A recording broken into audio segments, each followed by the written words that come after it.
Well, let's speak to Jessica Washington, who's live in Malang, where the stampede happened. And Jessica, can you tell us a little bit more about the investigation?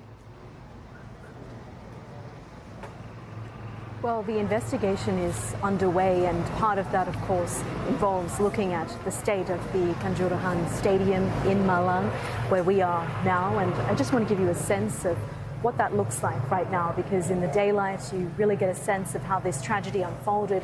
You can see this ventilation area appears to have been smashed by spectators as they tried their best to leave the stadium once tear gas was fired. And this metal door over here, you can see how it's been bent out of shape because people were really running for their lives. That's what spectators have been telling us, that police fired tear gas, but many of the exits were shut, and so they didn't even have the opportunity to try to escape. And that's how this pileup began, and people lost their lives as the stampede happened. You can see here people have been leaving tributes throughout the weekend and today as well, flowers and candles. The community really just in shock at what has happened, what has unfolded, and of course those calls for an adequate and thorough investigation.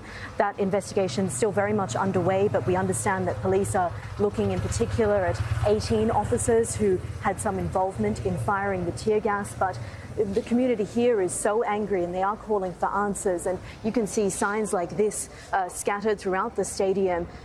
My brother was killed. We need a thorough investigation. And there is so much anger here and so much despair. Just a shock that many of the victims, of course, were young men, young women, families even. You can see their shoes scattered around and even purses. People were fleeing for their lives, and really just you can see dozens of shoes throughout the stadium. And here this sign, particularly powerful: Polisi jahat, evil police, you killed my brother. And so people are looking for answers, they're looking for accountability, and it remains to be seen whether they will ever get that.